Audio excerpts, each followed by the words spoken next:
श्री रामकृष्ण लीलामृत। जय ठाकुर, जय मां।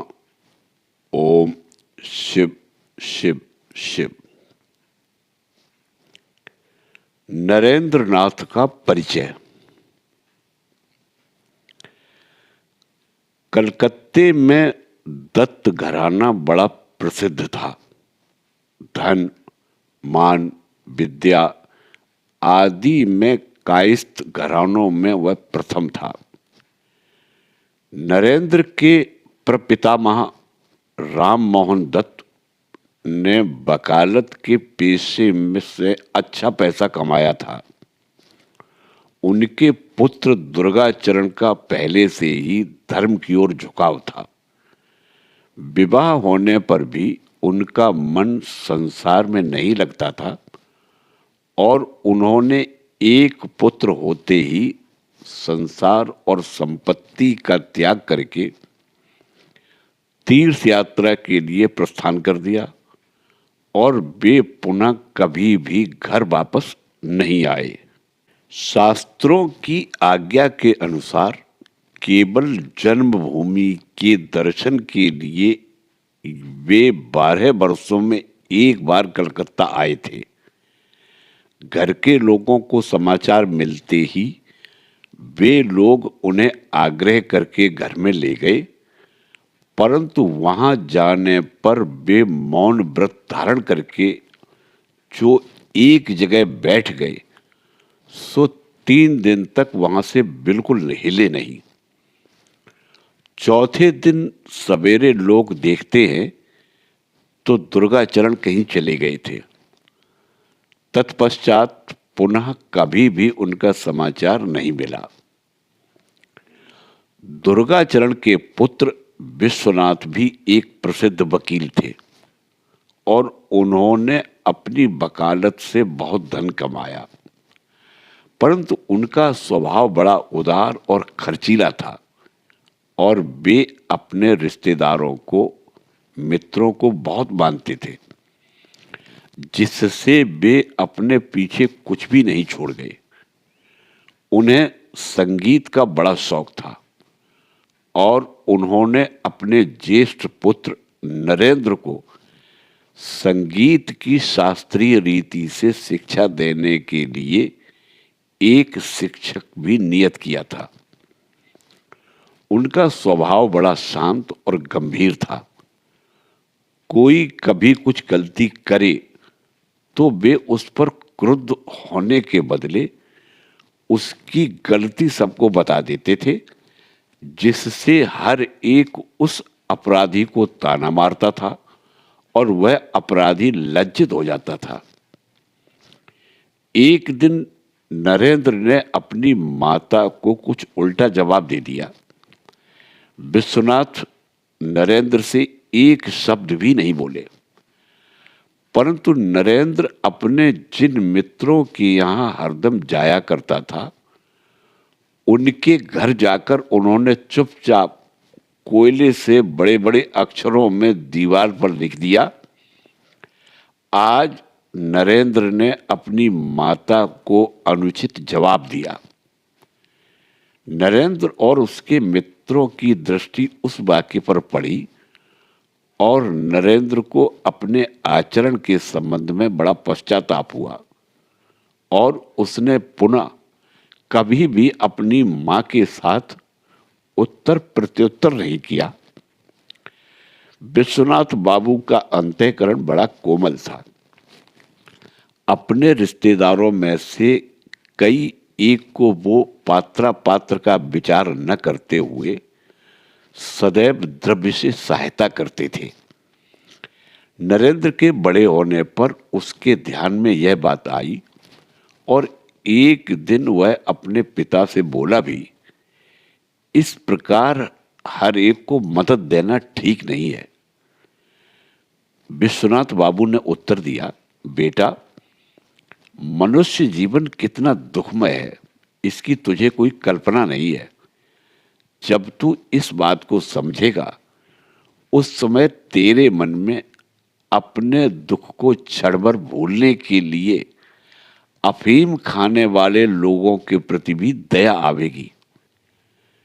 विश्वनाथ बाबू की बहुत सी संतति हुई, उनकी लड़कियां अल्पायु रही।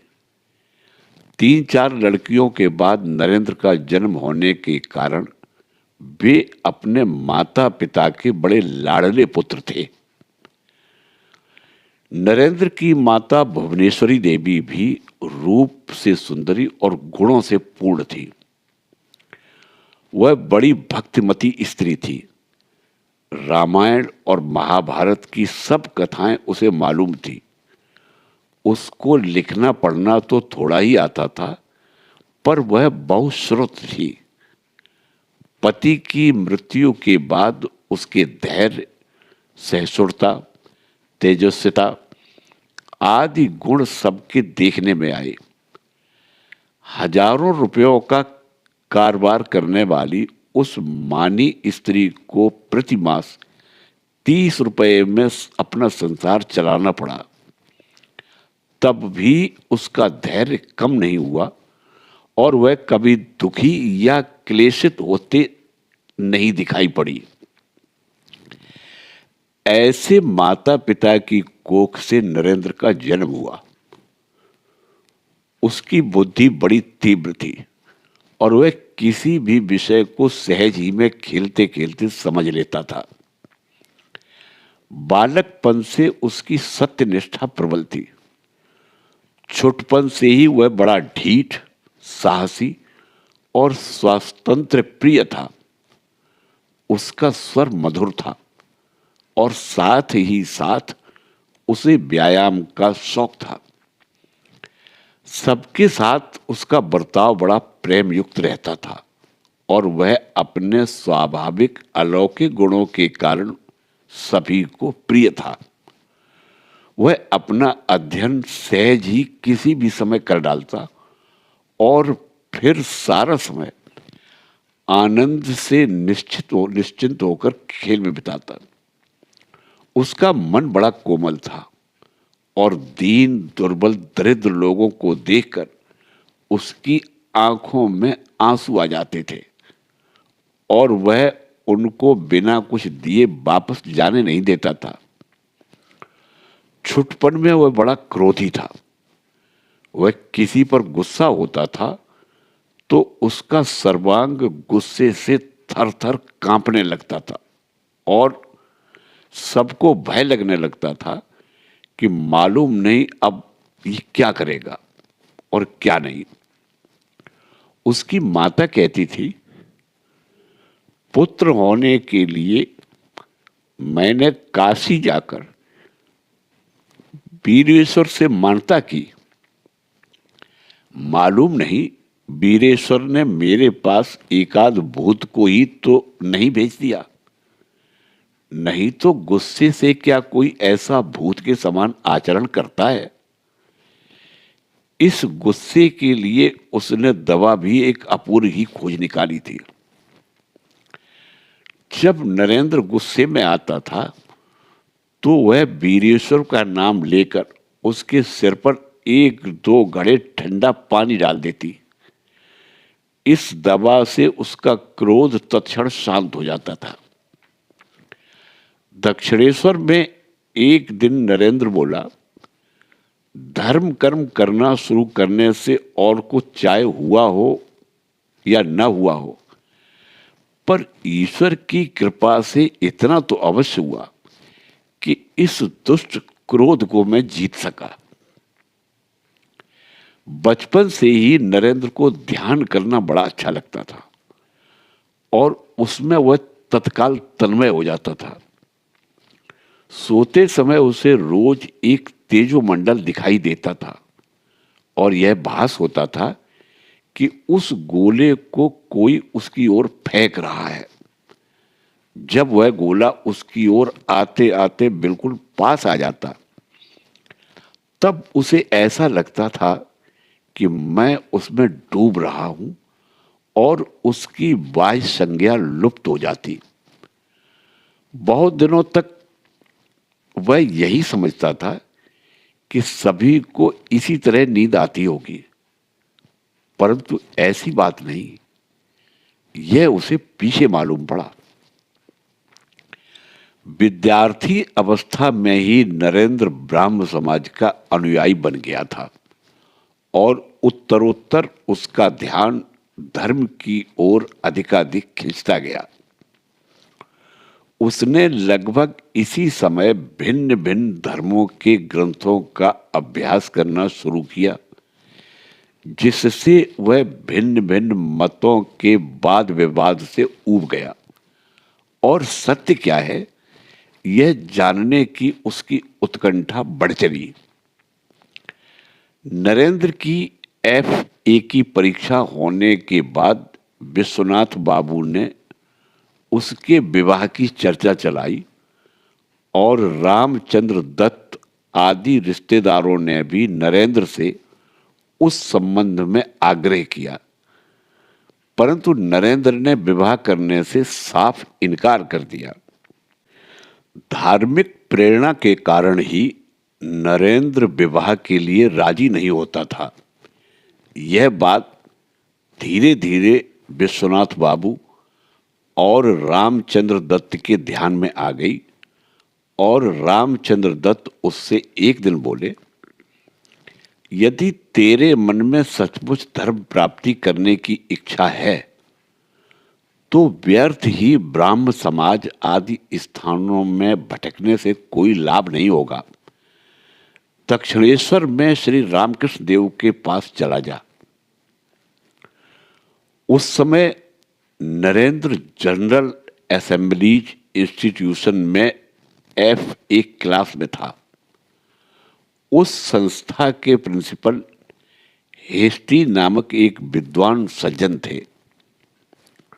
उनकी विद्वता, अत्यंत शुद्ध आचरण, शिष्यों के प्रति प्रेम आदि गुणों के कारण नरेंद्र के मन में उनके प्रति बड़ी आदर बुद्धि थी। सृष्टि सौंदर्य देखने में मग्न हो जाने से कभी कभी वर्ड्सवर्थ कवि को भाव समाधि लग जाती थी। ऐसा एक दिन उन्होंने बताया। तब विद्यार्थियों ने उनसे इस विषय के संबंध में और अधिक बताने के लिए आग्रह किया। उन्होंने इस विषय को यथासंभव सरल बनाकर समझाया और कहा, चित्त की पवित्रता और किसी विषय में मन की एकाग्रता होने से यह अवस्था प्राप्त होती है। ऐसे पुरुष बहुत बिरले दिखाई देते हैं। मेरे देखने में तो दक्षिणेश्वर के श्री रामकृष्ण परमहंस ही एक अकेले ऐसे पुरुष हैं। वहां जाकर उनकी यह अवस्था देखने से तुम्हें इस विषय की बहुत सी जानकारी प्राप्त हो सकेगी। इसे सुनकर तो उसी दिन से ही नरेंद्र दक्षिणेश्वर जाने का विचार करने लगा। इसके पहले एक दिन नरेंद्र की और श्री रामकृष्ण देव की अचानक ही अकल्पित रीति से भेंट हो गई थी।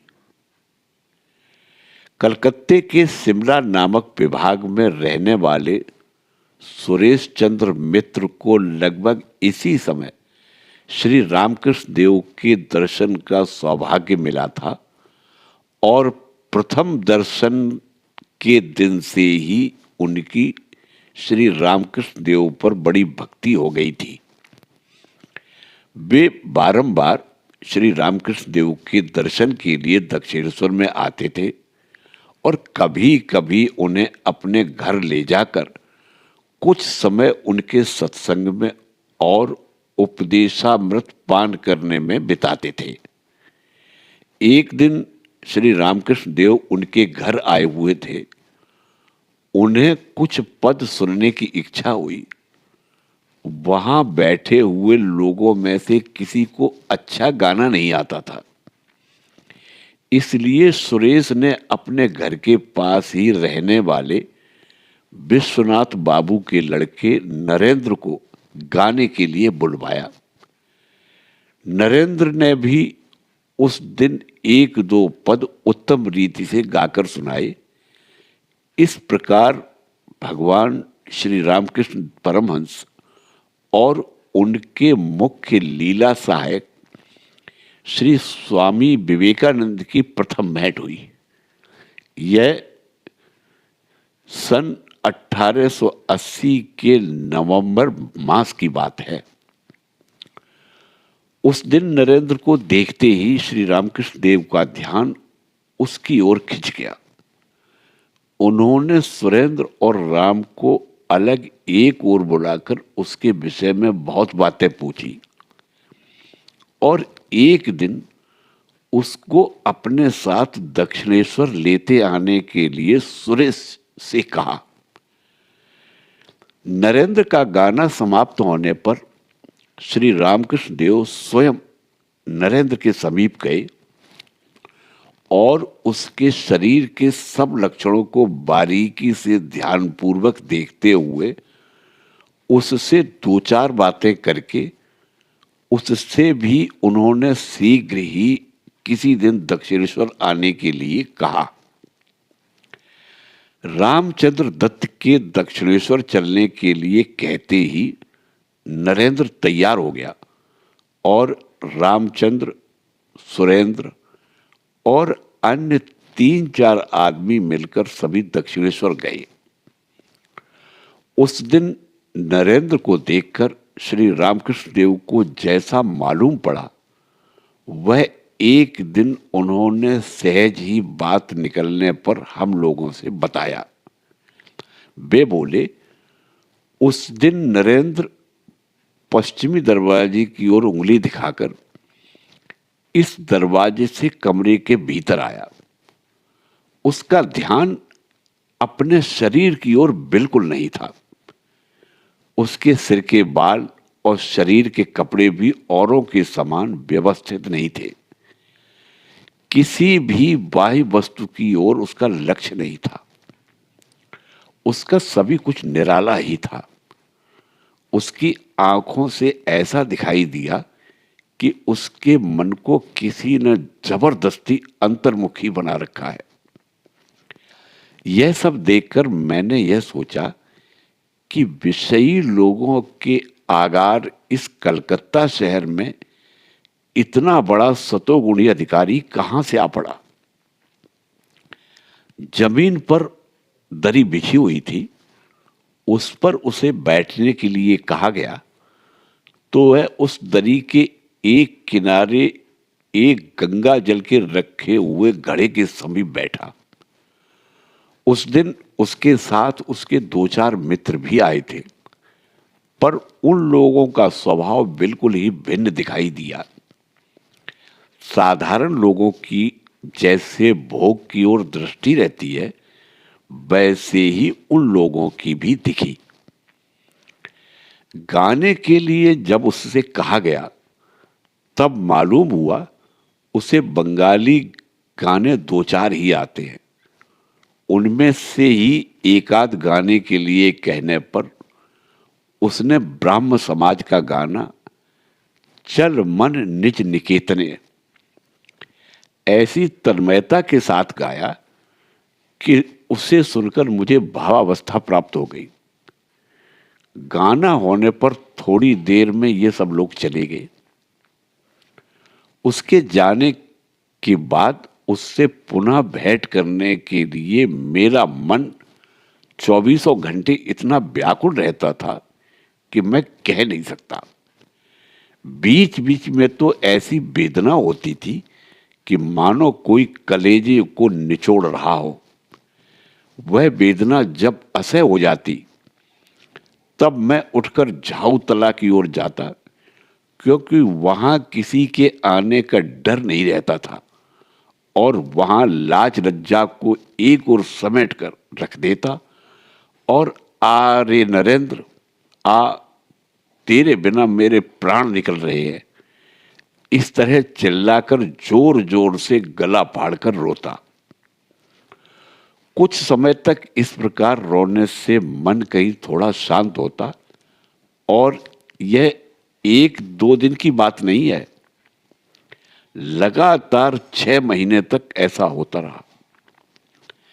यहां आए हुए बहुत से लड़कों के संबंध में ऐसा ही हुआ, परंतु नरेंद्र की भेंट के लिए जैसी व्याकुलता हुई, उसके सामने औरों के संबंध की तो कुछ भी बात नहीं है। श्री रामकृष्ण देव ने जो यह बात हमें उस दिन बतलाई, वह संक्षेप में ही बताई होगी, क्योंकि इसी भेंट के बारे में स्वयं नरेंद्र ने हमसे यह कहा, गाना तो मैंने गाया, पर गाना समाप्त होते ही श्री रामकृष्ण देव शीघ्रता से उठकर मेरे पास आए और मेरा हाथ पकड़कर मुझे उत्तर की ओर बरामदे में ले गए। ठंड के दिन होने के कारण हवा को रोकने के लिए बरामदे में सामने की ओर पर्दे लगे हुए थे। बरामदे में पहुंचकर कमरे के उस ओर के किवाड़ बंद कर देने से किसी बाहर वाले को वहां पर क्या हो रहा दिखाई नहीं देता। उस बरामदे में पहुंचते ही श्री रामकृष्ण देव ने जब उस ओर के कमरे के दरवाजे बंद कर दिए, तब मुझे ऐसा लगा कि ये मुझे अलग में कुछ उपदेश देने वाले हैं, परंतु सभी बातें विपरीत दिखाई दी। मेरे हाथों को अपने हाथ में रखकर लगातार आंसू बहाते, जोर से सांस लेते, किसी अत्यंत परिचित मनुष्य के समान मुझे प्रेम से कहने लगे, यहां आने में क्या इतने दिन लगाना चाहिए? मैं यहां कितनी उत्सुकता से तेरी राह देखता रहता हूं, इसका विचार तक नहीं करता। विषयी लोगों की राम कहानी सुनते सुनते मेरे कान जलने की नौबत आ रही है। मन की बातें बताने के लिए कोई मनुष्य न मिलने के कारण वे भीतर ही भीतर उबलकर मेरा पेट फुला रही हैं। आदि आदि कितनी बातें बोलने और रोने लगे। कुछ देर में मेरे सामने हाथ जोड़कर खड़े हो गए और कहने लगे, प्रभु, मुझे मालूम है कि तू तो पुरातन नारायण ऋषि है और जीवों की दुर्गति का निवारण करने के लिए पुनः शरीर धारण करके आया है। यह सब देखकर मैं अत्यंत आश्चर्यचकित हुआ और मन में कहने लगा, मैं यहां किसके दर्शन के लिए आया और यहां किससे भेंट हो गई? इनको तो उन्माद वायु हुआ सा दिखता है, नहीं तो मैं तो विश्वनाथ दत्त का लड़का हूं। मुझको ये इस प्रकार की बातें क्यों कहते हैं? पर मैं प्रकट में कुछ न कहकर चुपचाप उनकी बातें सुनता रहा। तदंतर मुझको वहीं ठहरने के लिए कहकर वे अपने कमरे में गए और वहां से थोड़ी सी मिठाई लाकर अपने हाथ से मेरे मुंह में डालने लगे। मैंने बहुत कहा कि आप मेरे हाथ में दे दीजिए, उसे मैं अपने साथियों के साथ खाऊंगा, पर वे किसी भी तरह नहीं माने। वे बोले, वे लोग खाएंगे पीछे, तू पहले खा ले। ऐसा कहकर उन्होंने मुझे 2-4 कौर खिला दिए। तब फिर मेरा हाथ पकड़कर बोले, तू ऐसे ही यहां और एक बार अकेला ही जितना जल्दी हो सके उतनी जल्दी आएगा ना? बोल भला। आऊंगा इतना आग्रह करके मुझे आऊंगा ऐसा कहना पड़ा। उसके बाद मैं कमरे के भीतर वापस आकर अपने मित्रों के साथ बैठ गया। वहां बैठकर उनकी ओर बारीकी से ध्यान देकर देखने लगा और सोचने लगा, उनके बोलने, दूसरों से बर्ताव करने आदि में उन्माद के कोई चिन्ह नहीं दिखते थे। उनका उपदेश सुनकर और भाव समाधि को देखकर मन में लगा कि यथार्थ में ईश्वर के लिए उन्होंने सर्वस्व त्याग कर दिया है और उनका बर्ताव बोले वैसा चले इस वर्ग के महात्माओं के समान है। जैसे मैं तुमको देखता हूं, जिस तरह मैं तुमसे बातचीत करता हूं, ठीक वैसे ही ईश्वर को भी देखा जा सकता है और उससे बातचीत की जा सकती है, परंतु ऐसा करने की इच्छा ही किसको होती है? लोग स्त्री पुत्र के शोक में घड़ों के हिसाब से आंसू बहाते हैं। इच्छित वस्तु न मिलने या संपत्ति का नाश हो जाने पर तो रोते रोते आंखों में सूजन तक आ जाती है, पर ईश्वर की प्राप्ति न होने के कारण भला कितने लोग इस तरह का शोक करते हैं। भगवान दर्शन दे कहकर यदि कोई मनुष्य ही व्याकुल होकर उसकी पुकार करेगा तो ईश्वर उसको अवश्य ही दर्शन दिए बिना नहीं रह सकेगा। उनके मुख से ये बातें सुनकर मन में मालूम होने लगा कि ये दूसरों के समान यूं ही व्यर्थ की फालतू गप्पे नहीं लगा रहे हैं, वरन अत्यंत व्याकुलता से ईश्वर की प्रार्थना करके और उसके प्रत्यक्ष दर्शन करके ही यह बात वे दूसरों को बता रहे हैं। परंतु इतने ही में उनके उस समय के उन्मादवत आचरण का स्मरण आ गया और उस आचरण का इस उपदेश से मेल कैसे हो यह समझ में नहीं आया। बहुत विचार करके यह निश्चय किया कि यह अर्धोन्माद होगा, पर मन में ऐसा निश्चय करने का कोई मतलब नहीं था। उनके ईश्वर के लिए किए हुए त्याग, उनकी अपूर्व तपस्या आदि की बातें एकदम मन में आ जाती और उनकी अर्धोन्माद अवस्था भी मन में नहीं जचती थी, क्योंकि ईश्वर के लिए इस प्रकार त्याग किए हुए कितने मनुष्य हमारे देखने में आए हैं।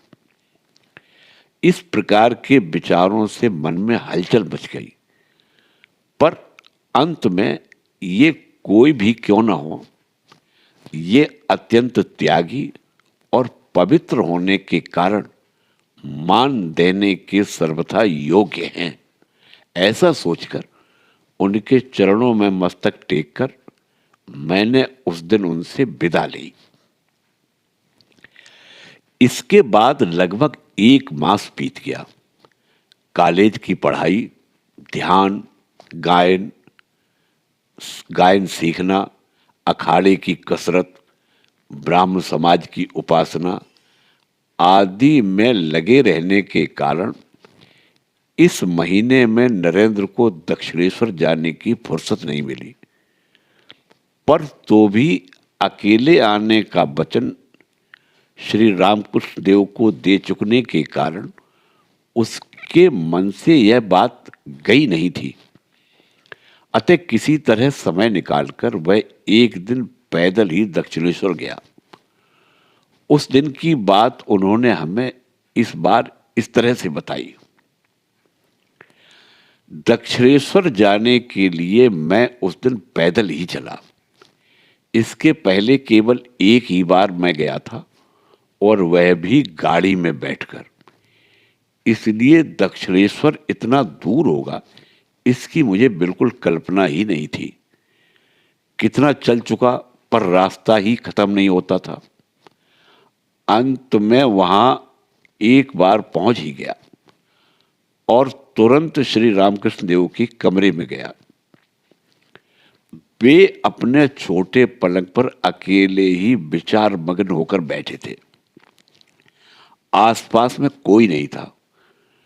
मुझे देखते ही बड़े आनंदित होकर उन्होंने मुझे अपने पास बुलाया और अपने पलंग पर एक ओर बिठाया। थोड़ी ही देर में मुझे दिखाई दिया कि उन्हें भावावेश प्राप्त हो गया है और वे मुंह से अस्पष्ट स्वर में कुछ कहते हुए मेरी ओर एकटक देखते हुए धीरे धीरे मेरी ही तरफ सरकते आ रहे हैं। और मुझे ऐसा लगा कि अब फिर उसी दिन के समान कोई बात होगी। मन में ऐसा आते ही मेरे पास आकर उन्होंने अपना दाहिना पैर मेरे शरीर पर रखा। ऐसा करते ही मैं तुम्हें जो चमत्कार हुआ सो क्या बताऊं। ऐसा दिखने लगा कि वह कमरा और उसकी सारी चीजें बड़े वेग से घूम घूम कर कहीं अंतर्धान हो रही हैं और सारा विश्व और उसके साथ मेरा अहंकार भी एक सर्वग्रासी महाशून्य में विलीन होने के लिए बड़े वेग से चला जा रहा है। यह हाल देखकर मैं भयभीत हो गया।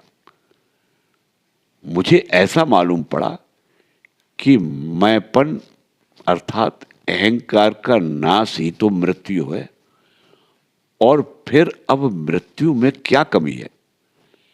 इतने में मेरा धैर्य जाता रहा और मैं एकदम चिल्लाया, अजी, यह आप मुझसे क्या कर रहे हैं? मेरे माता पिता है ना अभी? यह सुनकर वे खिलखिलाकर हंसने लगे और हाथों से मेरे वक्षस्थल को मलते हुए कहने लगे, अच्छा तो फिर अभी रहने दे, एकदम ही होने की कोई जरूरत नहीं है, धीरे धीरे होगा। और आश्चर्य की बात यह है कि उनके इस स्पर्श से वह सारा अद्भुत दृश्य लुप्त हो गया और पहले के समान मुझको देह की सुधि आ गई। मन में पुनः हलचल मच गई। यह मनुष्य कौन है और इसने जो प्रयोग किया, क्या उसे हिप्नोटिज्म कहा जाए? पर यह बात भी मन में नहीं जचती थी। मैंने पढ़ा था कि दुर्बल मन वाले मनुष्य पर भी वह चल सकता है, और मुझे तो यह अभिमान था कि मेरी इच्छा शक्ति बड़ी प्रबल है। तब इसे क्या कहा जाए? किसी के मन को केवल अपनी इच्छा से ही मिट्टी के लौंदे के समान चाय जैसा आकार देने वाले इस मनुष्य को अर्धोन्मादी भी कैसे कहें? भला वैसा न कहें तो इसका पहले दिन का आचरण अर्धोन्माद के समान नहीं था तो क्या था? इस तरह कितने ही विचार आने के कारण मन में बड़ी अशांति मच गई। उस दिन भी उन्होंने मेरा बड़ा लाड़ प्यार किया और नित्य के परिचित मनुष्य के समान मेरे साथ बर्ताव किया। उनके इस प्रेम पूर्ण व्यवहार का भी मैं कोई अर्थ नहीं लगा सका। उनका वह सारा दिन मेरे साथ बोलने, मुझे खाने को देने और तरह तरह से लाड़ प्यार करने में बीता। फिर संध्या होते देख मैंने उनसे आज्ञा ली। मुझे रवाना होते देख वे खिन्न बदन होकर मेरी ओर देखते हुए बोले, पुनः शीघ्र ही आएगा यहां? बोल, आऊंगा। अतः उस दिन भी पुनः शीघ्र आने का आश्वासन देकर मैं उनके पैरों पर अपना मस्तक रखकर अपने घर वापस लौटा। लगभग 8-10 दिन के बाद नरेंद्र पुनः दक्षिणेश्वर गया। श्री रामकृष्ण देव की इच्छा शक्ति का प्रभाव अपने मन पर न होने देने का मानो उसने निश्चय ही कर लिया था। उस दिन का वृतांत श्री रामकृष्ण देव और नरेंद्र दोनों के मुंह से हमें बाद में सुनने को मिला। उस दिन दक्षिणेश्वर में बहुत भीड़ रहने के कारण और दूसरे कारण से श्री रामकृष्ण देव ने नरेंद्र को नजदीक के यदु मलिक के बगीचे में अपने साथ टहलने के लिए चलने को कहा। यदु मलिक और उनकी माता दोनों की श्री रामकृष्ण देव पर बड़ी भक्ति थी और अपनी गैर हाजिरी में भी श्री रामकृष्ण देव के वहां आने पर गंगा जी की ओर का बैठक खाना उनके बैठने के लिए खोल देने के लिए उन्होंने अपने नौकरों से कह रखा था। श्री रामकृष्ण देव और नरेंद्र बगीचे में कुछ देर टहलकर उस बैठक खाने में जाकर बैठ गए और थोड़े ही समय में श्री रामकृष्ण देव को समाधि लग गई। नरेंद्र उनके पास ही बैठा हुआ उनकी वह समाधि अवस्था देखने में मग्न था। इतने ही में श्री रामकृष्ण देव एकदम उसके पास आए और उन्होंने पिछले समय के समान पुनः स्पर्श किया। नरेंद्र आज बहुत सावधानी से बैठा हुआ था, तो भी उस शक्तिपूर्ण स्पर्श के कारण उसकी बाह्य संज्ञा तत्काल नष्ट हो गई। उस स्थिति में कुछ समय निकल जाने पर जब उसे पुनः देह भान हुआ, तब उसने देखा कि श्री रामकृष्ण देव मेरे वक्ष स्थल पर हाथ फिरा रहे हैं और मुझे देह भान होता जा रहा है। यह देखकर वे भीतर ही भीतर हंस रहे हैं। बाह्य संज्ञा के लोप होने पर उस दिन नरेंद्र को क्या क्या अनुभव हुआ, इसके विषय में हमने उसके मुंह से कुछ भी नहीं सुना। हमें मालूम होता है कि विशेष रहस्य की बातें होने के कारण नरेंद्र उन बातों को दूसरों को न बताता होगा, पर एक दिन सहज ही बोलते बोलते श्री रामकृष्ण देव ने उस दिन का वृतांत हमसे बताया। उससे मालूम होता है कि उस अनुभव का नरेंद्र को स्मरण न हो तो कोई आश्चर्य नहीं। श्री रामकृष्ण देव बोले, बाह्य संज्ञा के लोप हो जाने पर उस दिन मैंने नरेंद्र से कितनी बातें पूछी। तू कौन है, कहां से आया है, किसके लिए आया है, अर्थात जन्म लिया है, यहां इस पृथ्वी पर कितने दिन रहने वाला है, इत्यादि। और उसने भी अंतर्मुख होकर उन प्रश्नों का उत्तर दिया। उसके संबंध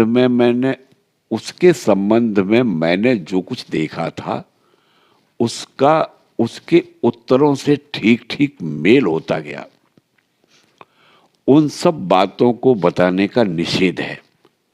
उसके बताने से मुझको इतनी बात तो मालूम हो गई कि जिस दिन मैं कौन हूं इसका उसे स्मरण हो जाएगा, उस दिन से वह इस लोक में नहीं रहेगा।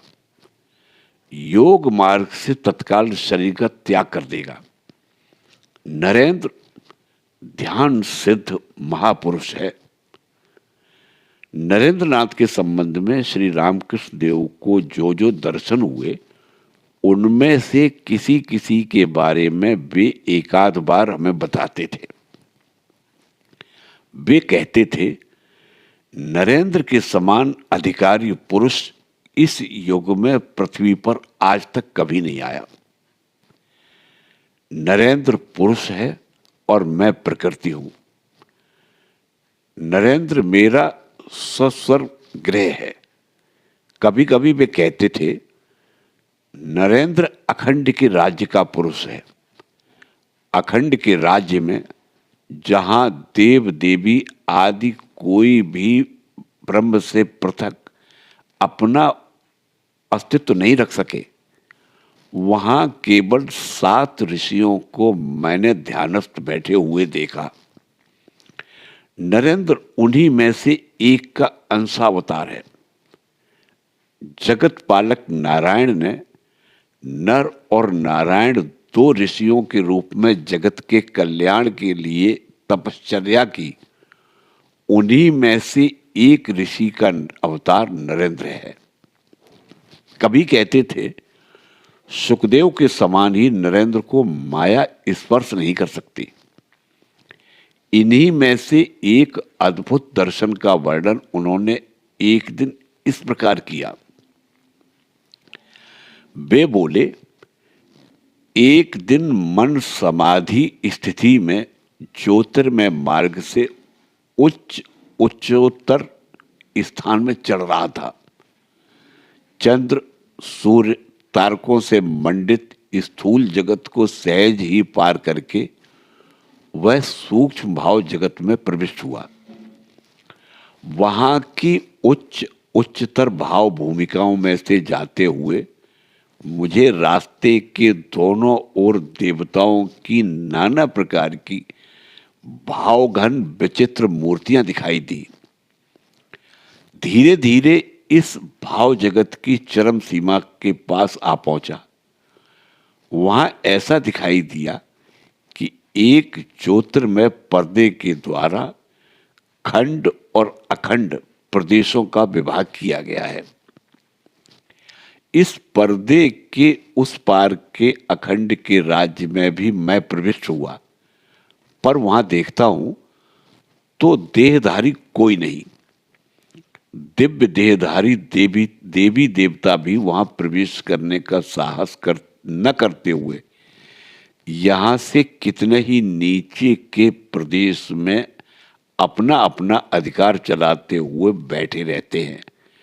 परंतु थोड़ी ही देर में वहां ज्योतिर्मय दिव्य देहधारी 7 ऋषि समाधि मग्न होकर बैठे हुए दिखाई दिए। वे ज्ञान, पुण्य, त्याग और प्रेम में मनुष्य की अपेक्षा तो क्या कहूं, देवी देवताओं की अपेक्षा में भी श्रेष्ठ थे।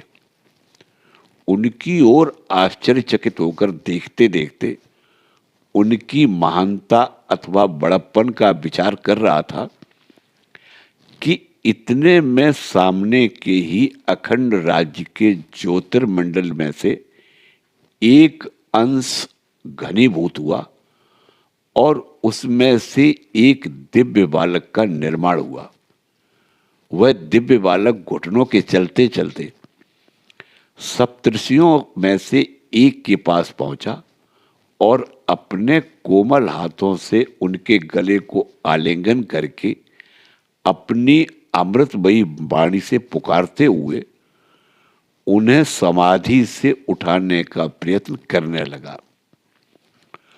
थोड़ी ही देर में उस ऋषि की समाधि टूट गई और अपने अर्धोन्मीलित नेत्रों में से उसकी ओर देखने लगे। उस समय की उनकी चर्या को देखकर ऐसा मालूम हुआ कि यह बालक उनका बिल्कुल जीव प्राण है। ऋषि की समाधि को उतरी देखकर उस बालक को बड़ा आनंद हुआ और वह बोला, मैं चलता हूं, तुमको मेरे साथ आना चाहिए। ऋषि ने उसका कुछ उत्तर न देकर केवल सिर हिलाकर ही इसकी स्वीकृति दे दी और उस बालक की ओर प्रेम पूर्ण दृष्टि से देखते देखते वे पुनः समाधि मग्न हो गए। कितने आश्चर्य की बात है कि उनके शरीर और मन का एक अंश उज्जवल ज्योति के रूप में विलोम मार्ग से पृथ्वी पर उतरता हुआ मुझे दिखाई दिया। नरेंद्र को देखते ही मैं पहचान गया कि यही वह ऋषि है। श्री रामकृष्ण देव के अलौकिक शक्ति प्रभाव से नरेंद्र में इस प्रकार पुनः एक बार भावांतर होते देख अत्यंत आश्चर्यचकित हो गया। उनकी प्रचंड दैवी शक्ति के सामने अपनी बुद्धि और शक्ति के अल्पत्व का उसे प्रत्यक्ष अनुभव हो गया।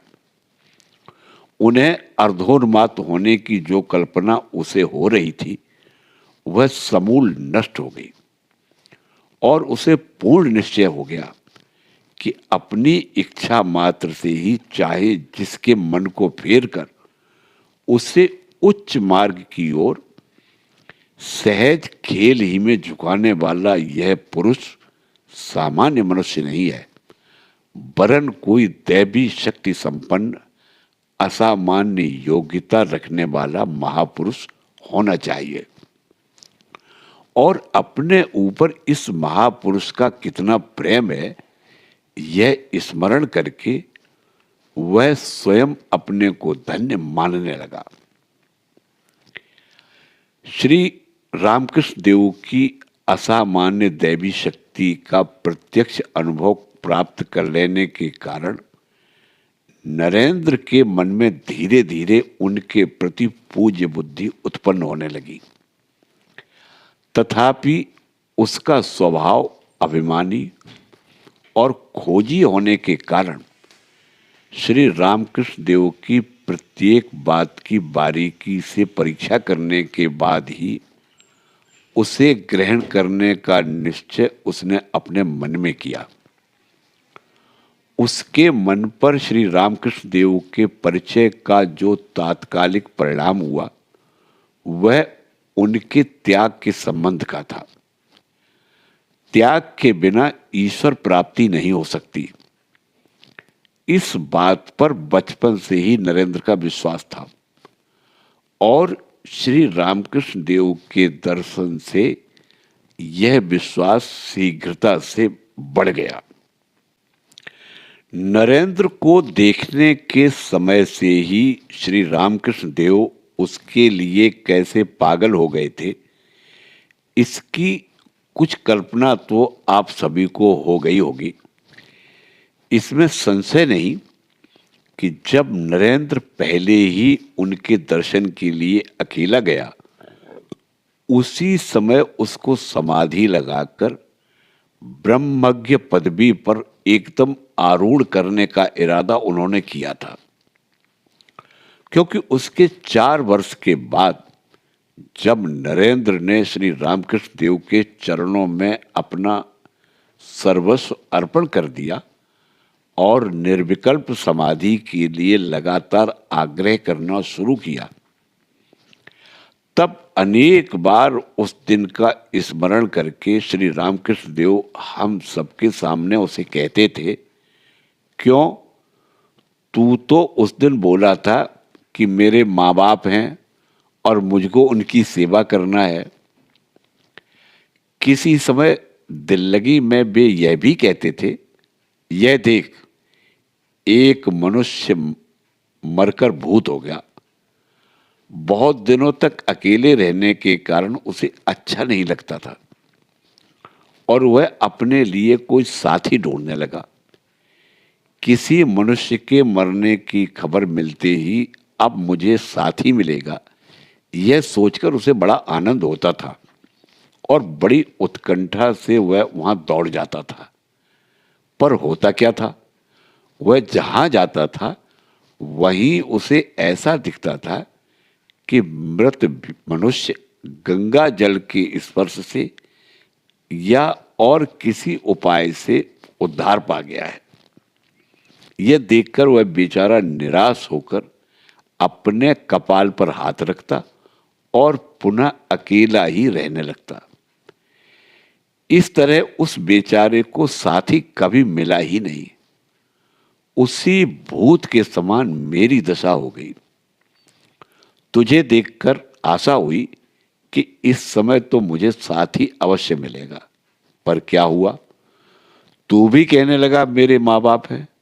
परिणाम यही हुआ कि उस समय भी मुझे कोई साथी नहीं मिला। नरेंद्र को देखते ही श्री रामकृष्ण देव ने अपनी योग दृष्टि द्वारा तुरंत जान लिया कि यह महान अधिकारी पुरुष है। जगदम्बा की कृपा से मुझे जो अनुभव प्राप्त हुए हैं उन्हें इसको बताकर उसका कार्य जगत में फैलाने के लिए यह सर्वथा योग्य पुरुष है।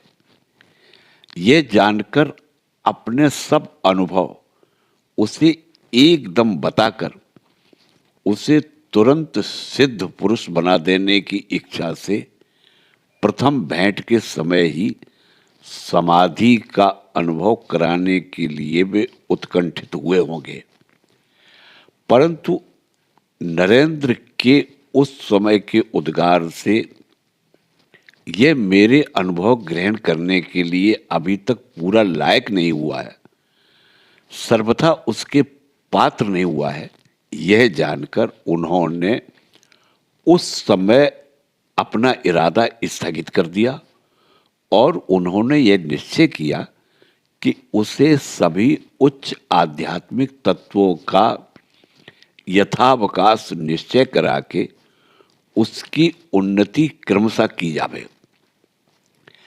नरेंद्र में असाधारण सामर्थ्य और गुण हैं, यह भी जान गए थे और ईश्वर, जीव, जगत, मनुष्य जीवन के ध्येय आदि के यथार्थ तत्व को पूरा न समझकर यदि वह उसे अधूरा ही समझेगा तो उसका परिणाम अच्छा नहीं होगा, यह भी जान गए थे।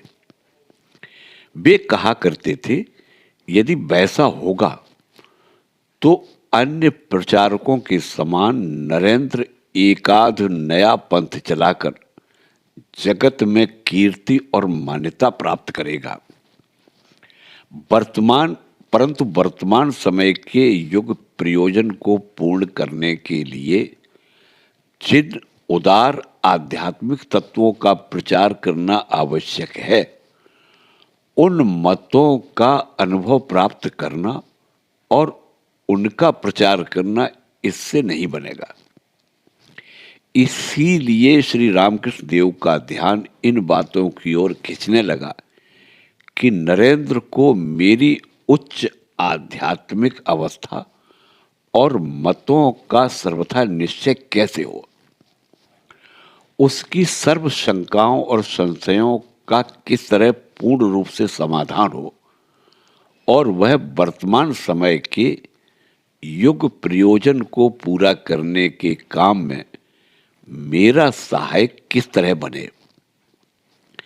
श्री रामकृष्ण देव सदा कहा करते थे, यदि गड्ढा, तालाब आदि में पानी बहता नहीं है तो उसमें काई आदि पैदा हो जाती है और उसी प्रकार जहां आध्यात्मिक जगत में सत्य के एक अंश को ही मनुष्य पूर्ण सत्य मान बैठता है, वही नए पंथ की उत्पत्ति होती है।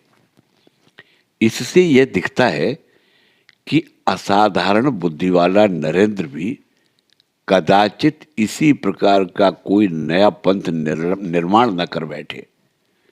इसी भय से नरेंद्र को पूर्ण सत्य का अधिकारी बनाने के लिए वे प्रयत्न करते थे।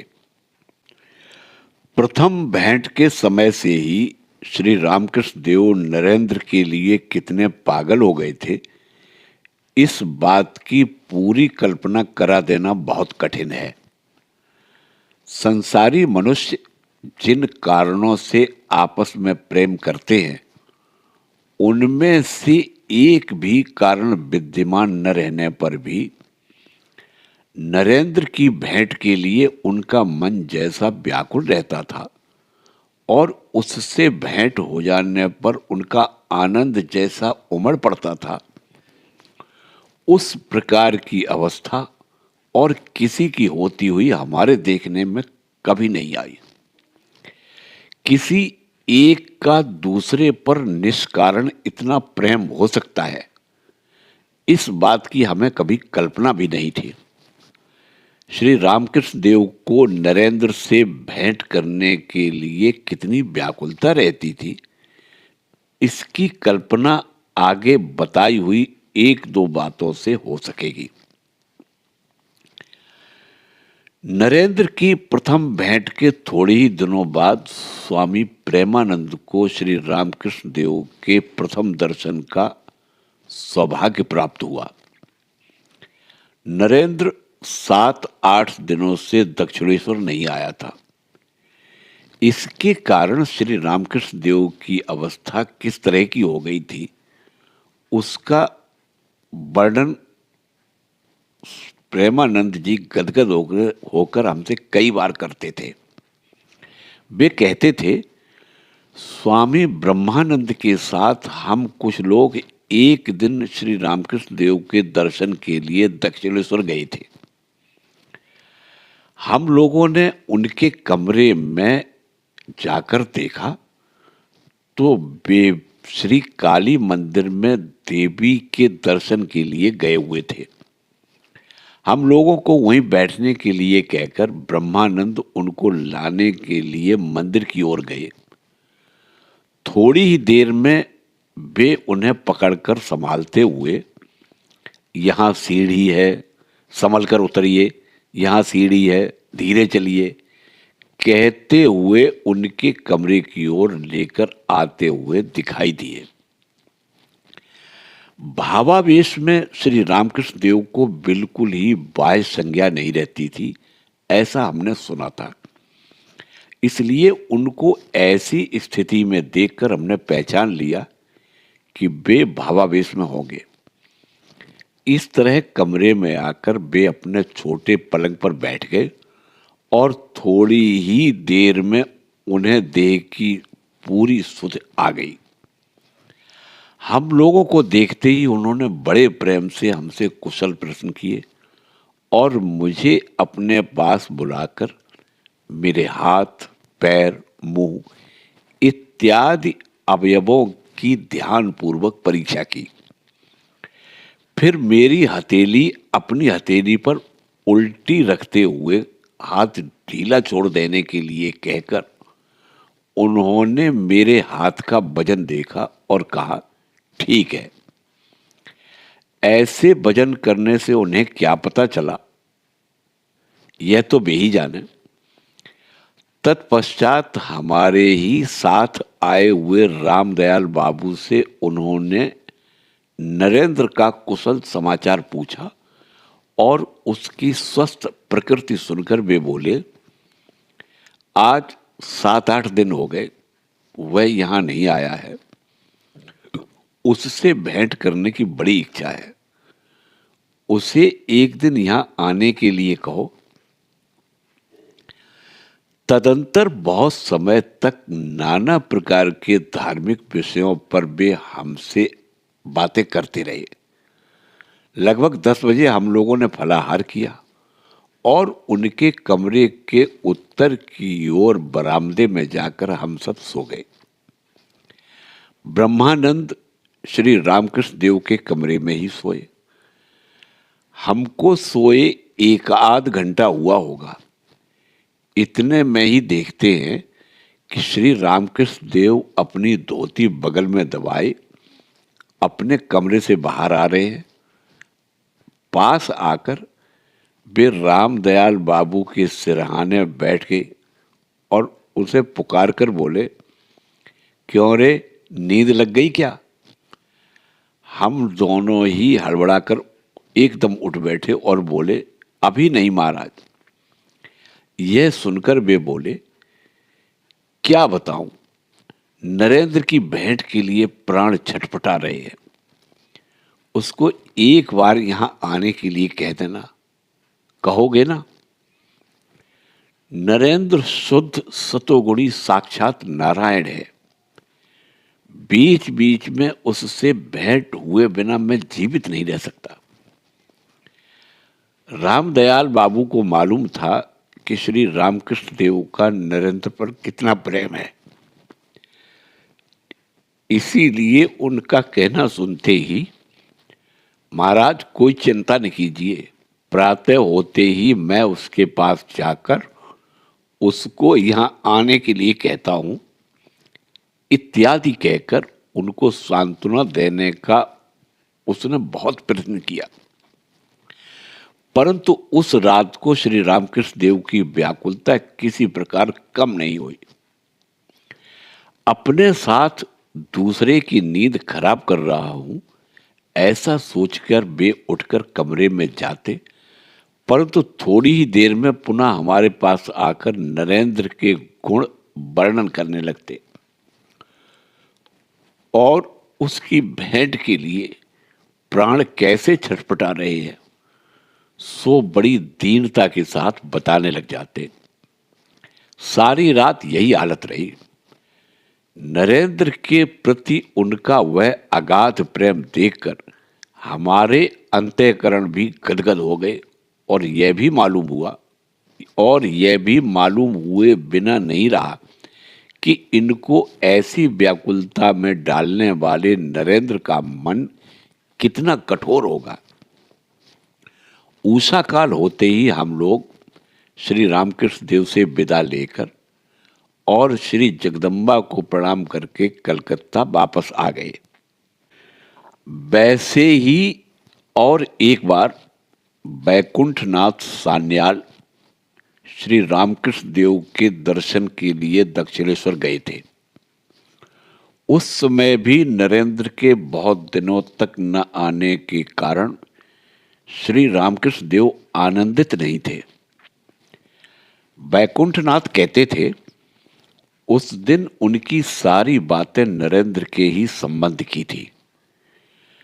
वे मुझको पुकार कर बोले, यह देख नरेंद्र शुद्ध सतोगुणी है। वह अखंड के राज्य में के 4 में से एक है और सप्तऋषियों में से एक है। उसके गुणों का अंत नहीं है। बोलते बोलते नरेंद्र की भेंट की व्याकुलता सहन न होकर वे एक बालक के समान रोने लगे। थोड़ी देर में उन्होंने अपने शोक को किसी तरह रोका और ये लोग मुझे क्या कहेंगे ऐसा सोचकर वे अपने कमरे के उत्तर के बरामदे में झटपट निकल आए। पर वहां भी क्या हुआ, माता माता उससे भेंट किए बिना मुझसे रहा नहीं जाता कहकर उन्हें जोर जोर से रोते हुए हम लोगों ने सुना। कुछ समय में अपना रोना बंद करके वे कमरे में आकर हमारे पास बैठे और दीनता से कहने लगे, इतना रोया पर नरेंद्र अब तक आया नहीं। उसकी भेंट के लिए प्राण छटपटा रहे हैं और कलेजा मानो निचोड़ा जा रहा है, पर उसको इसकी कुछ परवाह है क्या। ऐसा कहते कहते अस्थिर होकर वे पुनः वहां से उठकर बाहर गए और कुछ समय में फिर भीतर आकर कहने लगे, मैं बूढ़ा आदमी हूं, मुझको उसके लिए ऐसा पागल होते देखकर लोग क्या कहते होंगे भला। तुम सब तो अपने आदमी हो, तुम्हारे पास कोई लज्जा नहीं मालूम होती, पर दूसरा कोई देखेगा तो क्या कहेगा। पर मैं भी क्या करूं, कुछ भी करने से जीव की व्याकुलता शांत नहीं होती। नरेंद्र के प्रति उनके इस अलौकिक प्रेम को देखकर हम लोग आश्चर्यचकित हो गए और उनको समझाने के लिए उनसे बोले, सच है महाराज, नरेंद्र ने आपके प्रति बड़ा अपराध किया है। उसकी भेंट न होने से आपको बड़े कष्ट होते हैं, यह जानकर भी वह यहां नहीं आता, इसे क्या कहा जाए। इसके बाद और एक दिन हम दक्षिणेश्वर गए थे। उस दिन वहां उनके जन्मदिन के उपलक्ष्य में उत्सव था। भक्त मंडली ने उस दिन उनको नूतन वस्त्र ग्रहण कराया और उनके शरीर में चंदन लगाकर सुंदर सुंदर फूलों की मालाएं पहनाई। उनके कमरे के पूर्व की ओर बरामदे में संकीर्तन हो रहा था और श्री रामकृष्ण देव अपने भक्तों के साथ उसे सुन रहे थे। परंतु आज के आनंद के अवसर पर नरेंद्र की अनुपस्थिति के कारण श्री रामकृष्ण देव के मन में विरसता आई हुई दिखाई देती थी। उसके रास्ते की ओर उनकी आंखें लगातार लगी हुई थी। और वे बीच बीच में निराशा से आज अभी तक नरेंद्र नहीं आया, इस प्रकार हमारी ओर देखते हुए कहते जाते थे। दोपहर के करीब नरेंद्र एक बार आ पहुंचा और उनके पैरों पर मस्तक नवाकर उनके पास बैठ गया। उसके आते ही श्री रामकृष्ण देव का आनंद उमड़ पड़ा और वे एकदम उठकर नरेंद्र के कंधे पर बैठकर गंभीर भाव समाधि में मग्न हो गए। समाधि उतरने पर नरेंद्र से ही संभाषण करने लगे और उसको कुछ खाने को देने की तैयारी में लग गए। उस दिन फिर कीर्तन आदि वैसा ही रह गया। उपरोक्त वर्णन से श्री रामकृष्ण देव का नरेंद्र पर कितना अद्भुत प्रेम था, इसकी कुछ कल्पना हो सकेगी। नरेंद्र को श्री रामकृष्ण देव के दिव्य सत्संग का लाभ 5 वर्षों तक हुआ। हर सप्ताह में वह दक्षिणेश्वर जाकर श्री रामकृष्ण देव का दर्शन करता और बीच बीच में 2-3 दिन तक वहां रह भी जाता। श्री रामकृष्ण देव की अद्भुत शक्ति की प्रत्यक्ष जानकारी उसको पहले ही 2-1 भेंट में प्राप्त हो चुकी थी और ऐसे असाधारण शक्ति संपन्न महापुरुष के अपने ऊपर इतने अपार प्रेम की स्मृति उसके मन में सदैव जागृत रहने के कारण उनके पास गए बिना उससे रहा नहीं जाता था। यदि किसी सप्ताह में उसका जाना वहां नहीं होता था तो श्री रामकृष्ण देव को चैन नहीं पड़ती थी और वे उसे खास संदेशा भेजकर बुलवा लेते थे। और यदि इतने पर भी उसका आना नहीं हो सकता था तो वे स्वयं कलकत्ता जाकर उससे भेंट करते थे। पहले 2 वर्षों में प्रायः हर सप्ताह उनके दर्शन के लिए जाने में नरेंद्र ने कभी नागा नहीं किया, परंतु बीए की परीक्षा हो जाने के बाद उसके पिता की अकस्मात मृत्यु हो गई और संसार का सारा भार उसी पर आ पड़ा। इस कारण कुछ दिनों तक उसका नियमित रूप से दक्षिणेश्वर जाना नहीं होता था, पर श्री रामकृष्ण देव के गले के रोग से बीमार पड़ने पर तो वह उनकी सेवा करने के लिए सदैव उनके पास ही रहने लगा।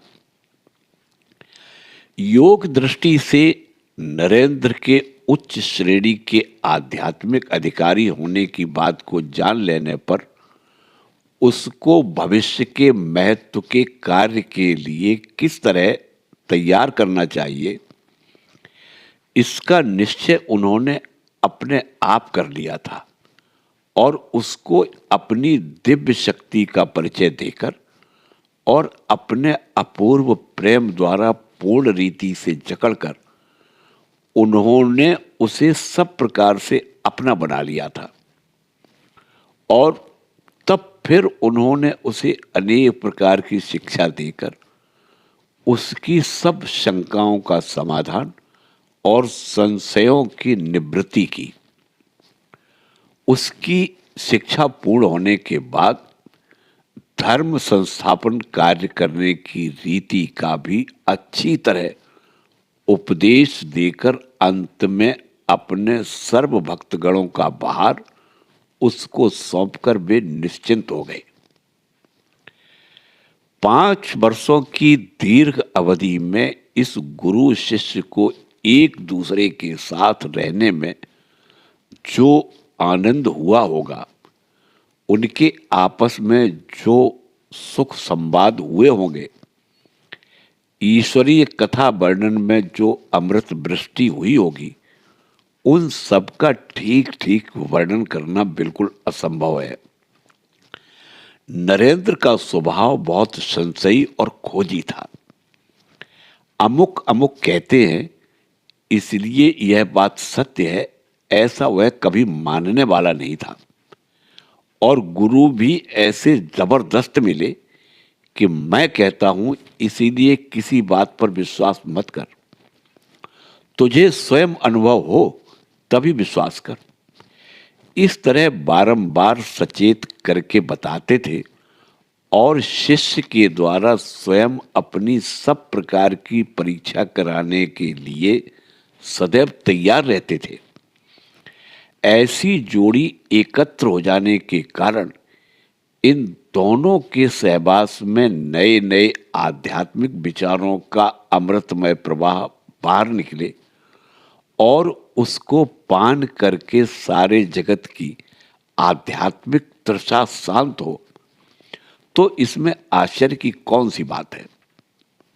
श्री रामकृष्ण देव के सत्संग से नरेंद्र की आध्यात्मिक उन्नति क्रमशः किस प्रकार होती गई, इसका सिंहावलोकन ही करना यहाँ संभव है और अगले अगले प्रकरण में इसी का वर्णन है। जय ठाकुर, जय मां।